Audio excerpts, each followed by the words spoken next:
Bem-vindo ao programa Hora do Estudo Bíblico, com o doutor e professor Lehmann Strauss. Este estudo é o resultado do tempo pessoal com o Senhor, da experiência de ministério pastoral e das conferências bíblicas do Dr. Lehmann Strauss, que nos instrui e encoraja com o ensino da Palavra de Deus. Agora com você, Hora do Estudo Bíblico, na apresentação de Aurélio Campos. Estamos começando mais um programa Hora de Estudo Bíblico e continuando o nosso estudo da Epístola de Paulo aos Romanos. Estamos vendo os capítulos 6, 7 e 8. Enquanto você pega a sua Bíblia, deixe-me agradecer pelo seu apoio a este ministério. Somos muito gratos a Deus por você e queremos pedir que você continue a orar por este trabalho, por este ministério. Muito bem, abra sua Bíblia em Romanos capítulo 8. Vamos começar com o versículo 1. Temos aqui um estudo muito interessante sobre o Espírito Santo e o homem espiritual. Vamos estudar os versículos de 1 a 14, e eu espero terminar hoje ainda. Se não conseguir, vamos terminar então no nosso próximo encontro. Este é um capítulo de conquista, um capítulo que traz segurança. Eu tenho alguns sentimentos mistos ao ensinar este capítulo. Fico entusiasmado com o conteúdo, no entanto, fico temeroso de não explicá-lo adequadamente. Por isso, peço as suas orações enquanto o estudamos. Não temos todas as respostas, por isso devemos ter o cuidado quando vamos estudar e interpretar cada passagem bíblica. Vimos que o homem representado aqui no capítulo 7 é o homem derrotado. Se trata de uma pessoa salva, mas carnal. Ela luta para ser espiritual, mas essa luta está deixando de lado o Espírito Santo, está lutando sem ele. O que estamos tentando fazer aqui é viver uma vida santa sem a ajuda do santificador. Esta pessoa sabe o que Deus tem feito por ele, mas não sabe o que Deus pode fazer nele, e aqui está a grande diferença. Ele aceitou o fato da morte de Cristo e a morte do pecado e da lei, mas seu conhecimento não respondeu ao clamor de seu coração para ser liberto do pecado que habita nele.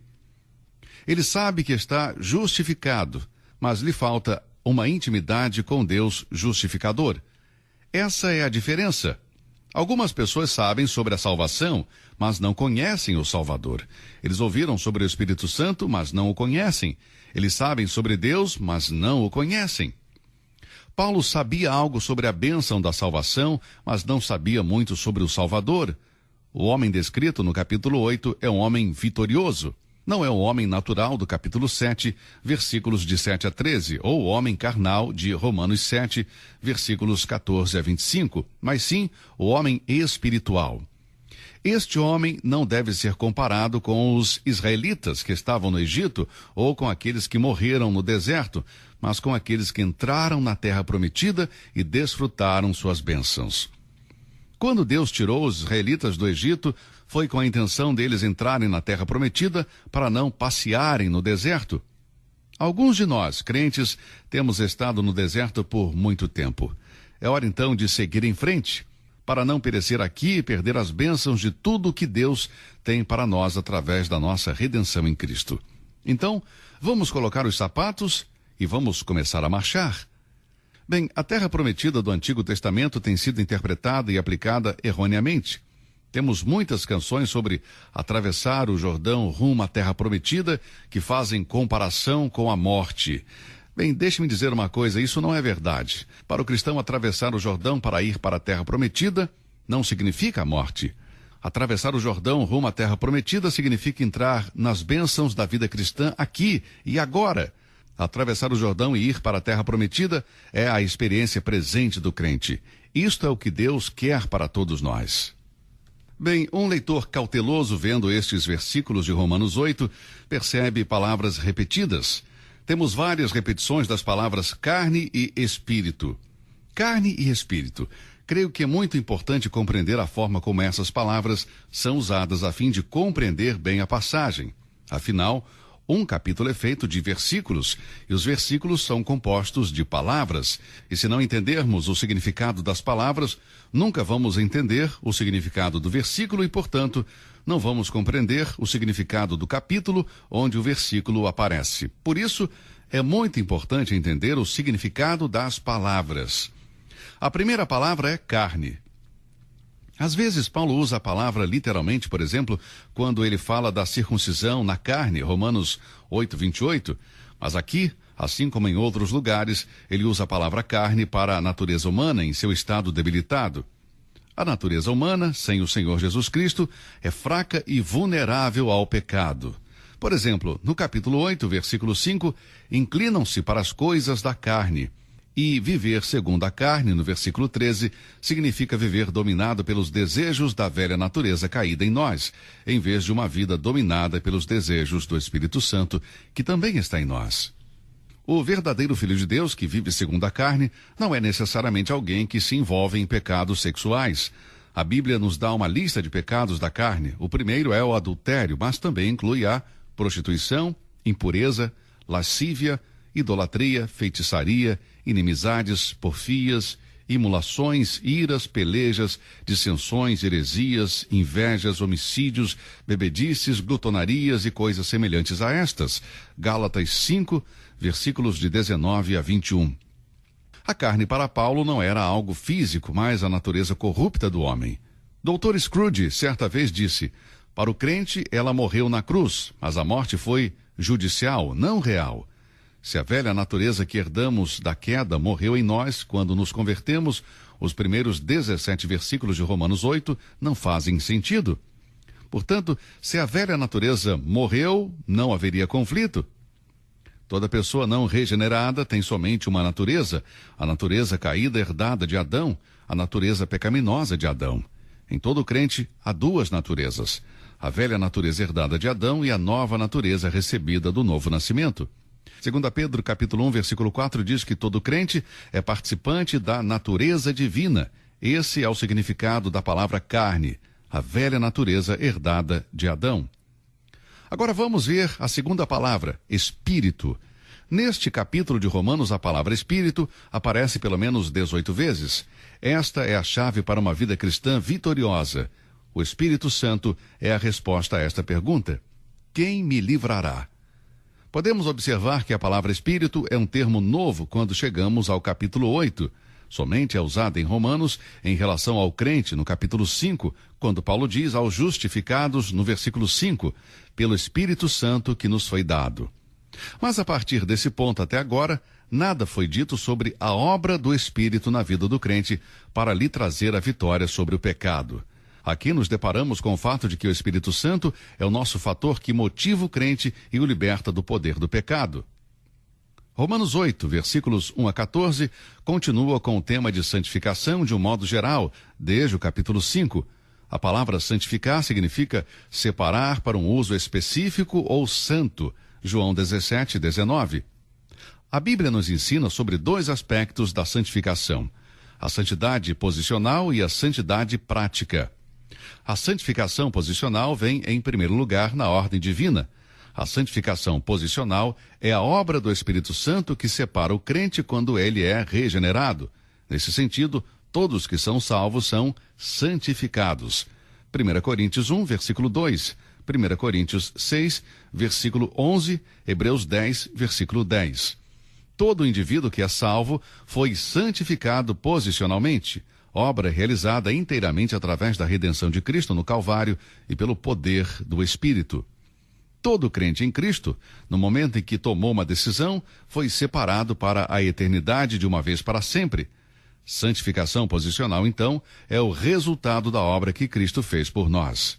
No entanto, a santificação prática é o resultado do Espírito Santo em nós. A santificação posicional, nós a recebemos pela fé, sem nenhum esforço de nossa parte.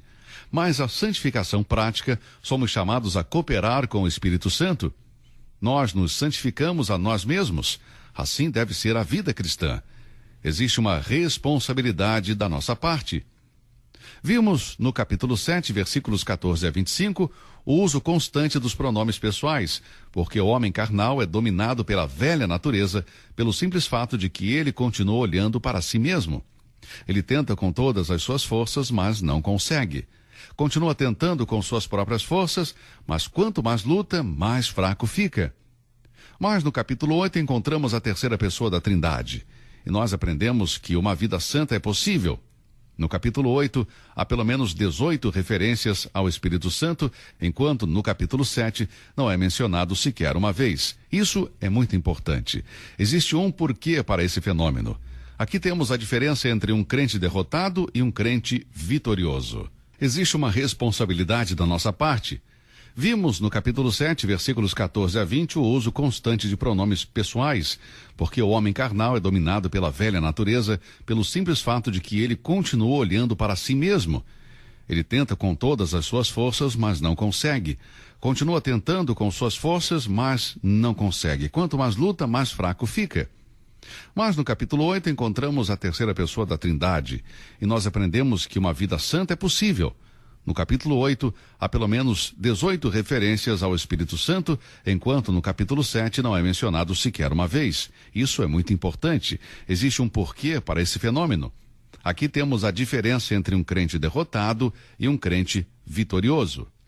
Bem, tudo que eu disse até agora nos introduz ao estudo deste texto.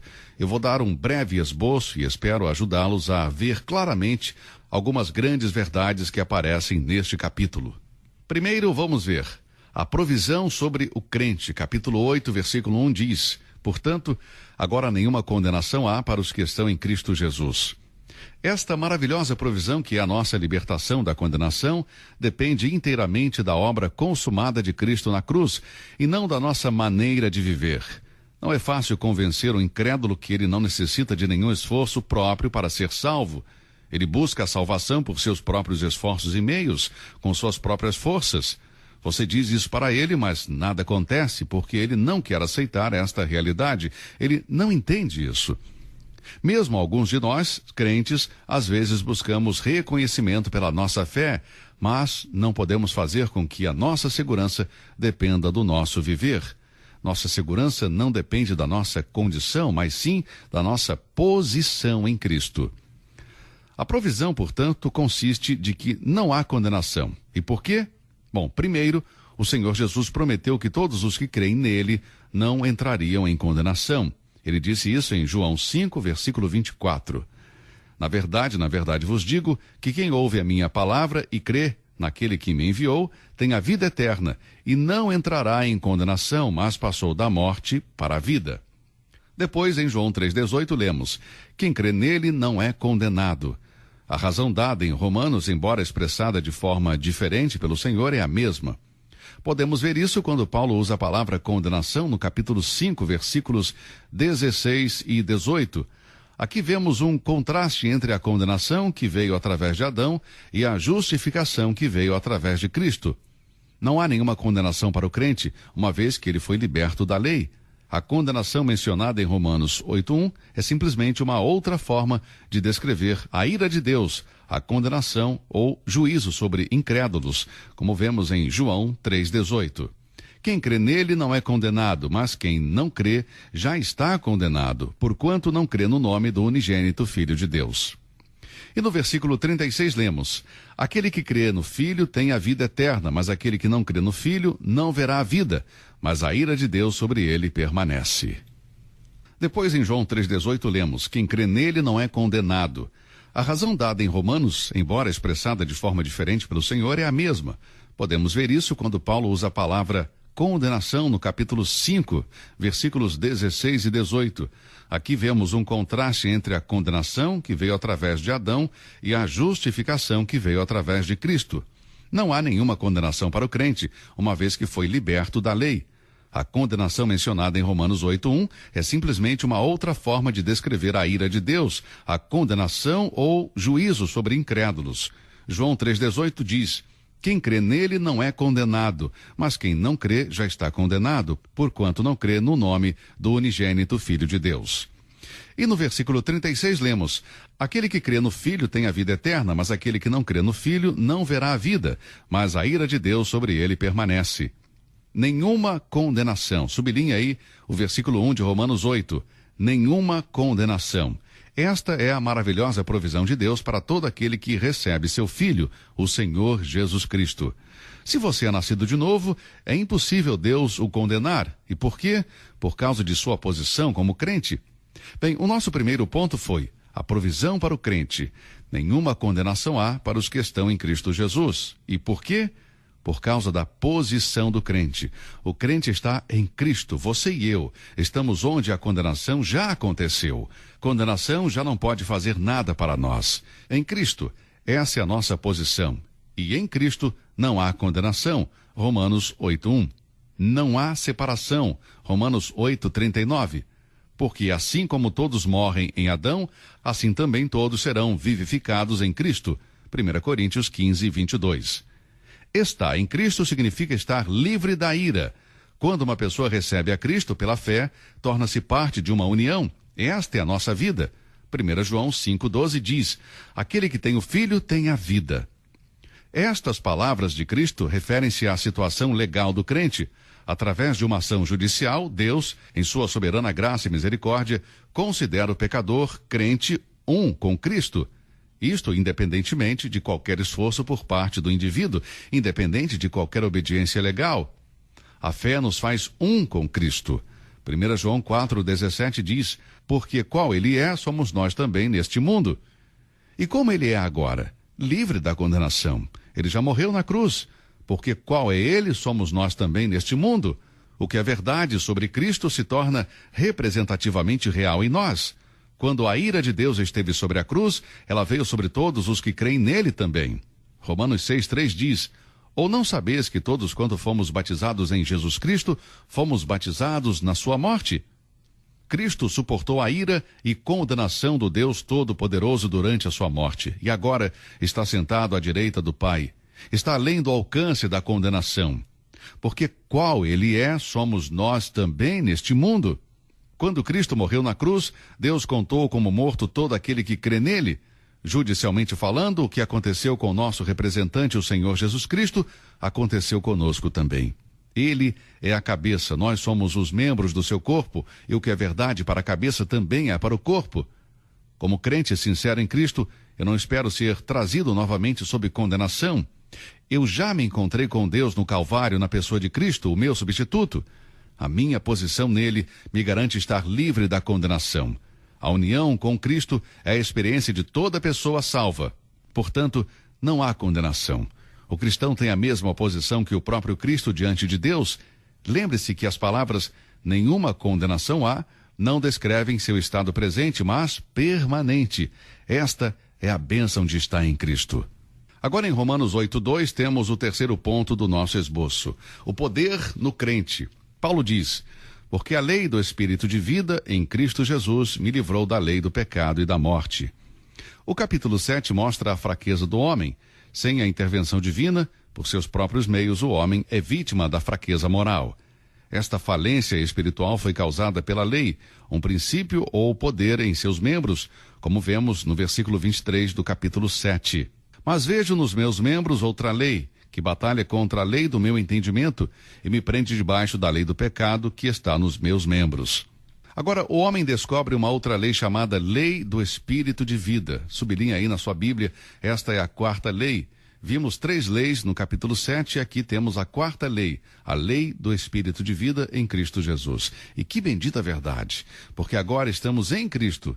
Entrou em nossas vidas um novo poder de controle, um novo princípio dominante. É maior que o princípio da morte e do pecado. O princípio do pecado tende a puxar-nos para baixo, mas o poder do Espírito Santo nos levanta. Por isso somos restringidos do poder da velha natureza que nos leva para baixo pelo poder ou princípio de uma ação contrária, uma contra-ação. Vemos este princípio ilustrado na nossa vida diária. A Bíblia que eu tenho agora em minhas mãos foi libertada do poder da gravidade que a atrai para o chão. A vitória sobre essa força que nos puxa para baixo não remove a velha natureza, mas sim pela intervenção de um poder superior. Uma pessoa que está em um elevador que o leva para um andar superior não destrói a lei da gravidade porque está subindo. Isto simplesmente depende do funcionamento de um poder maior, um mecanismo que permite então o elevador subir. O crente em Cristo depende de um novo poder para ser liberto do poder do pecado. Este poder sobre a prática do pecado é o mesmo poder que o livrou da condenação. O poder que nos deu nova vida, que nos permite ter a vitória sobre o pecado. Agora observe algo aqui. A lei do Espírito da vida em Cristo Jesus me livrou da lei do pecado e da morte. Não somente não há mais condenação, mas também somos livres da lei do pecado. Muitos anos atrás, um escritor inglês publicou um livro que foi uma bênção para a minha vida. O livro é intitulado Estou Vivo, mas não vivo eu. Seu autor é George Goodman. Ele conta de um pai com seu filho andando no jardim durante a primavera. A beleza da natureza estava em seu auge e o menino perguntou ao pai: Pai, o que é a gravidade? E o pai respondeu: a gravidade é uma lei ou um princípio da natureza no qual tudo é atraído para o chão. Por isso, se você jogar uma maçã ou uma pedra, o solo atrai e ela cai no chão. Então o pequeno disse: Papai, mas olha então essas tulipas, todas crescem para cima, não florescem para baixo. Sim, respondeu o pai, mas isso é porque na tulipa se aplica uma outra lei, a lei da vida, que é mais forte do que a lei da gravidade, e ela livra as tulipas da gravidade enquanto elas vivem. Da mesma forma acontece com todos os crentes em Cristo. O Espírito Santo é o Espírito de vida. Ele é o poder que supera a lei do pecado e da morte. Como a tulipa, nós fomos libertos. A vida que é dominada pelo Espírito de vida e poder liberta o Filho de Deus. O Espírito Santo faz pelo crente o que ele não pode fazer por si mesmo. Observe o versículo 3. Porquanto o que era impossível à lei, visto como estava enferma pela carne, Deus, enviando o seu Filho em semelhança da carne do pecado, pelo pecado condenou o pecado na carne. Aqui vemos o processo pelo qual Deus nos libertou da lei do pecado e da morte. Primeiro diz que Deus fez algo que a lei não podia fazer. A lei de Moisés não podia libertar-nos da lei do pecado e da morte, que lutava em nossos membros. A incapacidade da lei para operar esta vida santa em nós não é falha da lei. A lei era santa, justa e boa, mas nunca produziu justiça porque a natureza humana é fraca. A lei é espiritual e o homem a quem ela está dirigida é carnal. Então Deus não trata mais o homem através da lei. A lei depende da resposta do homem às suas demandas. E como um homem não pode satisfazer as suas exigências, Deus então entra em ação. Então, aqui nós fazemos uma grande descoberta. Deus encontrou uma maneira de realizar o que era impossível realizar através da lei. Para que o homem pudesse ser santo, Deus teve que lidar com o pecado. Então Deus enviou seu Filho encarnado como homem e condenou o pecado na carne. Não foi alguém comum, mas o eterno Filho de Deus, o Senhor Jesus Cristo, que estava no céu com o Pai. E que verdade linda e maravilhosa é esta! Muito bem, nosso tempo acabou por hoje. Vamos continuar com esse estudo em nosso próximo programa, se assim Deus permitir. Que Deus o abençoe e até lá. Você ouviu Hora do Estudo Bíblico com o professor e doutor Lehmann Strauss, na apresentação de Aurélio Campos. Se você deseja ouvir novamente esta mensagem, visite a nossa página na internet www.bbnradio.org. Fica o convite para você nos acompanhar amanhã, neste mesmo horário, aqui na BBN. Hora do Estudo Bíblico é uma produção da BBN.